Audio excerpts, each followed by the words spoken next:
Why is human placenta called chorionic placenta? Human placenta को chorionic placenta क्यों कहते हैं? इसको कोरियोनिक प्लेसेंटा इसलिए कहते हैं क्योंकि ह्यूमन प्लेसेंटा का एक बहुत सिग्निफिकेंट पार्ट है कोरियोनिक विलाय। वो कोरियोनिक विलाय जो फिंगर लाइक प्रोजेक्शंस हैं, वो कोरियोनिक विलाय जो फिंगर लाइक प्रोजेक्शंस हैं, जो मदर के ब्लड के पूल में बेद करती हैं, मदर के ब्लड पूल के अंदर एम्बेडेड होती हैं और जो मदर के ब्लड से रिक्वायर्ड न्यूट्रिएंट्स को एक्सट्रैक्ट करती हैं, these chorionic विलाय। So human placenta को कोरियोनिक प्लेसेंटा इसलिए कहते हैं because it is rich in chorionic villi that bathe in mother's blood. Because it is rich in chorionic villi that bathe in mother's blood.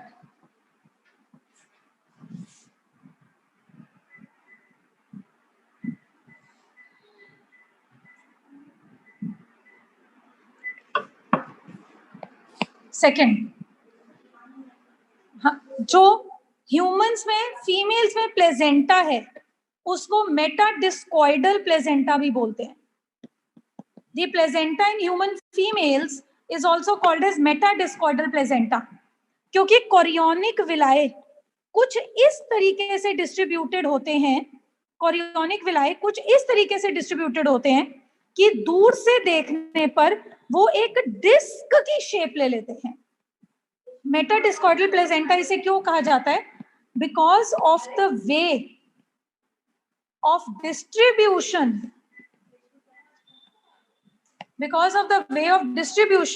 Of chorionic villi. 2-3 दे दो ना, अपने आप दिक्कत नहीं। Because of the way of distribution of chorionic villi, human placenta को haemochorial placenta भी कहा जाता है। Human female placenta is also called as haemochorial placenta, क्योंकि इस प्लेसेंटा की वजह से जो मदर होती है वो फीटस के साथ बहुत क्लोजली और इंटीमेटली कनेक्टेड होती है। It is because of intimacy of mother and child by placenta. Functions of placenta.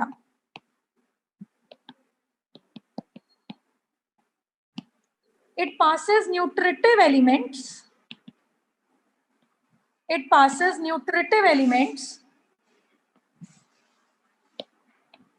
From mother's blood to fetus. It passes nutritive elements from mother's blood to fetus. It passes nutritive elements from mother's blood to fetus. It helps in exchange of carbon dioxide and oxygen to and from fetus. Mother के blood से oxygen का fetus तक जाना और fetus से carbon dioxide mother's के blood में दोबारा डिसॉल्व होना, this is all the function of placenta.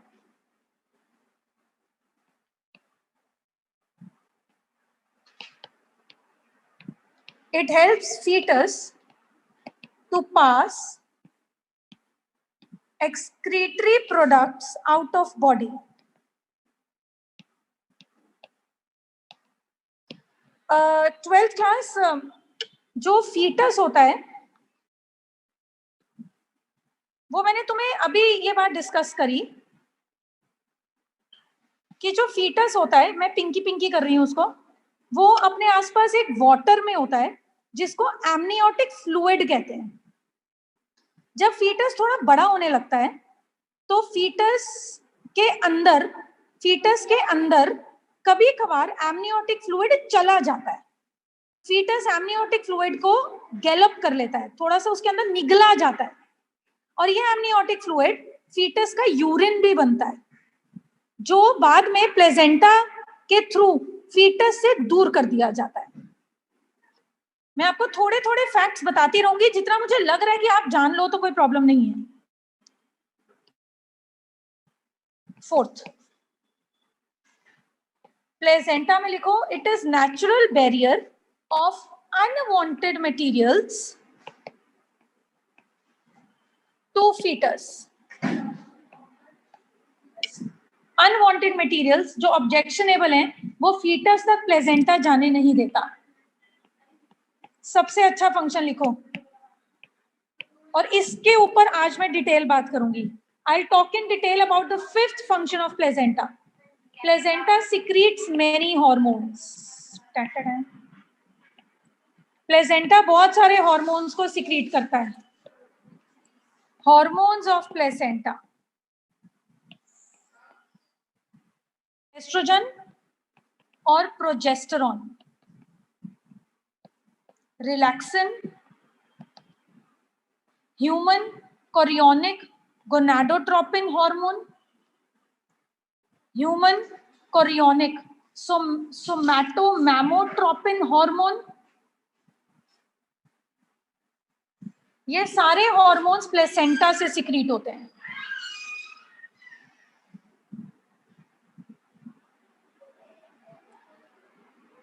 और मैं साथ ही दूसरे हार्मोन्स भी लिखवा रही हूं, other hormones that help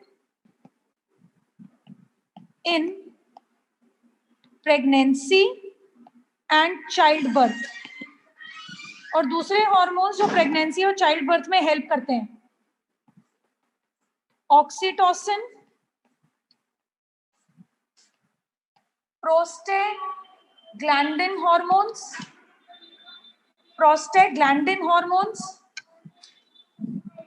and prolactin hormones.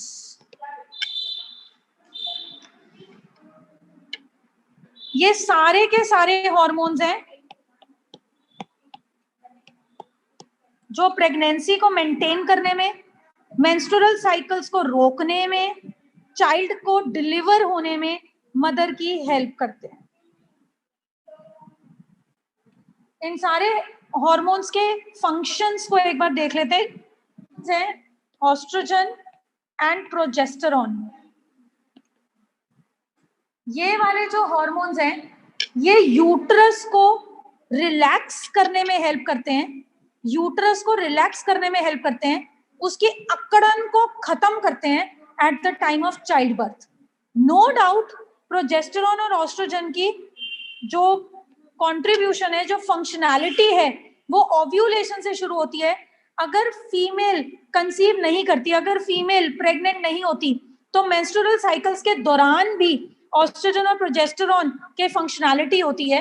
लेकिन अगर फीमेल कंसीव कर लेती है और प्रेग्नेंट हो जाती है, तो प्रेगनेंसी के पूरा टाइम प्रेगनेंसी को मेंटेन करने के लिए, यूट्रस की दीवारों को थिक रखने के लिए और चाइल्ड के बर्थ को इजी करने के लिए भी एस्ट्रोजन और प्रोजेस्टेरॉन बहुत हेल्पफुल हार्मोन्स होते हैं। They relax uterus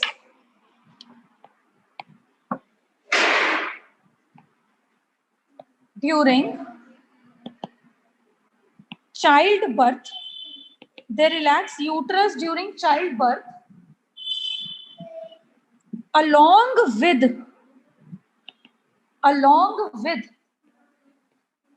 prostaglandin hormones. वैसे prostaglandin hormones normally female body में पाए नहीं जाते। ये हार्मोन्स तब स्टिम्युलेट होते हैं जब चाइल्ड का बर्थ होने लगा होता है, लेबर पेन शुरू होने लगी होती है, लेबर पेन शुरू होने वाली होती है, यूट्रस के अंदर और पूरे के पूरे रिप्रोडक्टिव ट्रैक्ट्स के अंदर कॉन्ट्रैक्शंस होने लग जाती हैं, कॉन्ट्रैक्शंस और रिलैक्सेशंस होती हैं, मस्कुलर पेन शुरू हो जाती है, और फीमेल का, मदर का एब्डोमेन से और निचला हिस्सा पेल्विक एरिया एक्सपैंड और कॉन्ट्रैक्ट होता है। These are all the activities that have to take place while the child is to get delivered. तो ये hormones, namely estrogen, progesterone and prostaglandin hormones एक साथ कंट्रीब्यूट करते हैं यूट्रस की दीवारों को रिलैक्स रखने के लिए जब चाइल्ड का बर्थ हो रहा होता है। अगला करते हैं, ह्यूमन कोरियोनिक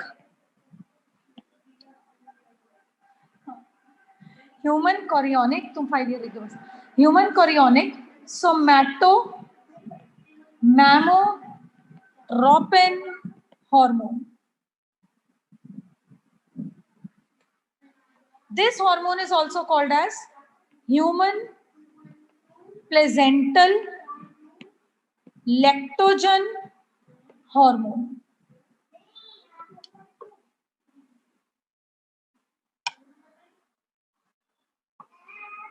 और ये हार्मोन किसमें हेल्प करता है? As the name is suggesting you, ये मेंटेन करता है, ये वाला जो हार्मोन है human chorionic somatomammotropin hormone, ये हार्मोन स्टिमुलेट करता है चाइल्ड के बर्थ के इमीडिएट बाद मेमोरी ग्लैंड्स के अंदर मिल्क का बनना और मिल्क का इजेक्ट होना। It stimulates formation of milk in mammary glands. Formation of milk in mammary glands. Next is human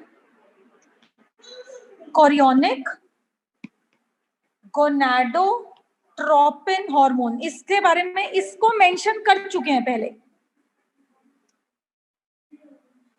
ये हार्मोन यूट्रस के एंडोमेट्रियम की दीवार को मेंटेन रखता है, जिससे कि पहले जाइगोट एम्ब्रियो और बाद में फीटस का कनेक्शन प्लेजेंटा के थ्रू अच्छा बना रहता है।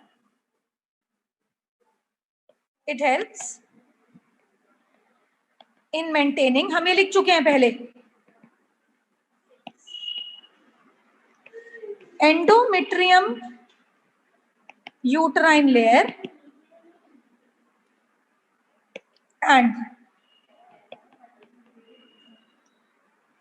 and stoppage of menstrual cycles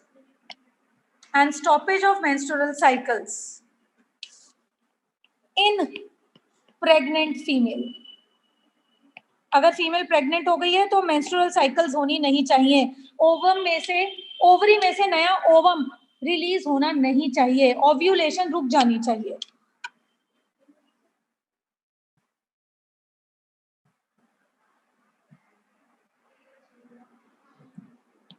Then there is another important hormone, oxytocin.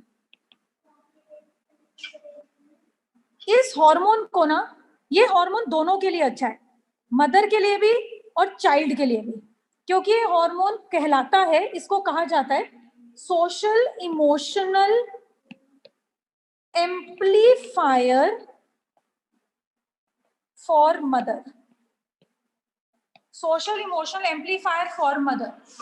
Can you simply guess what does this mean? बच्चे के बर्थ के बाद मदर का लव और अफेक्शन, बच्चे के लिए जागना, इसका वो ऑक्सीटोसिन की वजह से होता है।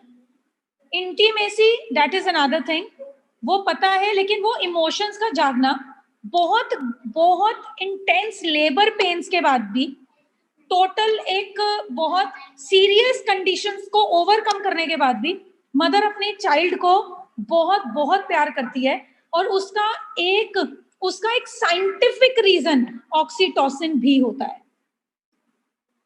फिर लिखो ऑक्सीटोसिन, ये दो है, और एक रिलैक्सिन, इन दोनों का मिलकर भी एक फंक्शन है। ऑक्सीटोसिन एंड रिलैक्सिन एक फंक्शन है, they together help to increase length of cervix and soften it. भाई जब एक चाइल्ड की डिलीवरी हो रही होती है, तो मैं जनरल और नॉर्मल केस की बात कर रही हूं, जो चाइल्ड का हेड होता है वो बर्थ कैनाल की तरफ होता है। the head comes out first and then rest of the body. तो जो हेड होता है वो सर्विक्स की तरफ होना चाहिए, और उस हेड को और बॉडी को लॉन्गिट्यूडनली वजाइना की तरफ पुश करने के लिए सर्विक्स का यूट्रस के नीचे के हिस्से का थोड़ा सा लेंथी होना, लंबाई में आना, और सॉफ्ट होना जरूरी होता है, and that is accomplished by hormones oxytocin and relaxin. अब लिखो, together they help to increase the length of cervix and soften it. अब लिखो, this results in expansion of pelvic area of mother. Relaxin hormone की वजह से जो pelvic area total reproductive system का जो एरिया वो एक्सपैंड होता है, ताकि उस चाइल्ड को स्पेस मिले अकॉर्डिंगली बर्थ कैनाल तक पहुंचने के लिए। इट ईजेस चाइल्ड के बर्थ को थोड़ा सा आसान करना। जब लेबर पेन्स हो रही होती हैं, यानी कि जब यूट्रस में बहुत कंट्रैक्शंस और रिलैक्सेशंस हो रही होती हैं, यूट्रस कॉन्ट्रैक्ट हो रहा होता है ज्यादा, ताकि चाइल्ड बाहर को पुश किया जा सके। It eases child birth during labour pens.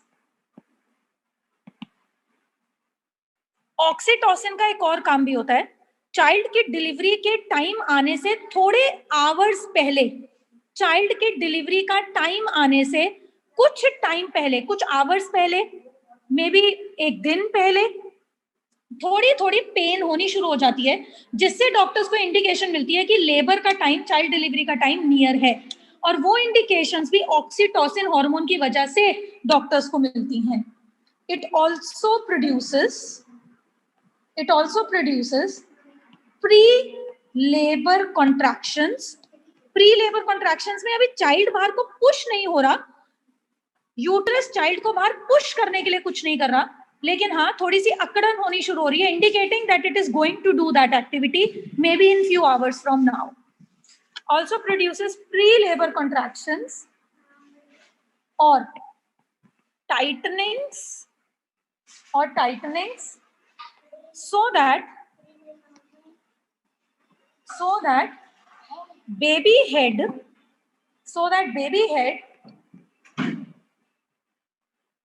is in close contact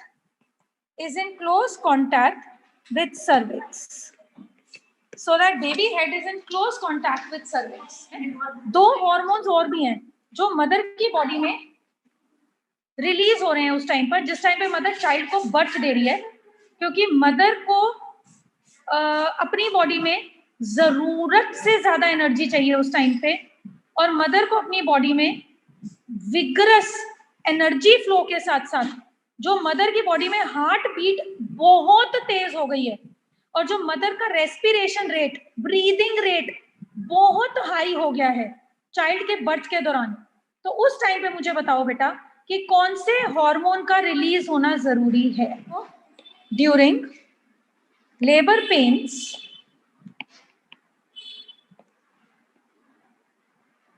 adrenaline and non adrenaline hormones cause, ये मदर की बॉडी में रिलीज होते हैं, cause surge of energy in mother so that she tolerates strong contractions जो uterus में भी हो रही हैं, सर्विक्स में भी हो रही हैं, strong contractions and to deliver baby। कोई नहीं, डेसिडुआ मदर के यूट्रस में जब चाइल्ड आ जाता है और वो ग्रो कर रहा होता है, तो मदर के यूट्रस की जो वॉल्स होती हैं, वो और थिक हो जाती हैं, एक्स्ट्रा थिक हो जाती हैं वो, ताकि वो चाइल्ड को सस्टेन करके रख सकें। और जब मदर के यूट्रस की दीवारें एक्स्ट्रा थिक हो जाती हैं तो वो कहलाती हैं डेसिडुआ लेयर्स। और ये लेयर्स तब बनती है, मदर की यूट्रस की दीवारें एक्स्ट्रा थिक तब होती हैं जब प्रेगनेंसी होती है। डेसिडुआ बेसिलिस मेन मैटरनल पार्ट है, मदर के यूट्रस का मेजर पार्ट है ऊपर की तरफ, और ये वो पार्ट है जिसमें कोरियोनिक विलाए अपने आप में धस जाते हैं, कोरियोनिक विलाए एम्बेड कर जाते हैं, धस जाते हैं मदर के यूट्रस के इस पार्ट में। डेसिडुआ कैप्सुलरिस वो पार्ट है जो कोरियन और एमनियन की लेयर्स के आसपास उनको एनवेलप करता है, उनको सराउंड करता है। तो कोरियन और एमनियन की जो लेयर्स हैं उनके आसपास देखो डेसिडुआ कैप्सुलरिस है जो लेयर उनको सराउंड कर रही है, एनवेलप कर रही है। अब एमनियन की लेयर को देखो, see the layer of amnion कहां पर है, ये क्या है, लिखो it is embryonic membrane, start writing. Amnion embryonic membrane है जो एम्ब्रियो का सबसे क्लोज कवर है, सबसे पास का कवर है, और एमनियन की लेयर तब से है जब एम्ब्रियो न्यू बना था, फर्स्ट फॉर्म हुआ था। तो it's embryonic membrane that closely covers embryo when first formed. It is embryonic membrane that closely covers embryo when first formed. और एमनियन की लेयर के अंदर एमनियोटिक फ्लूइड भी होता है। It also encloses amniotic fluid. It also encloses amniotic fluid. This elenteos. It helps embryo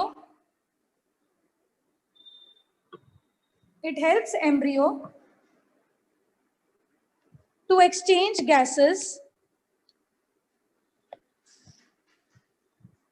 It helps embryo to exchange gases and waste with placenta.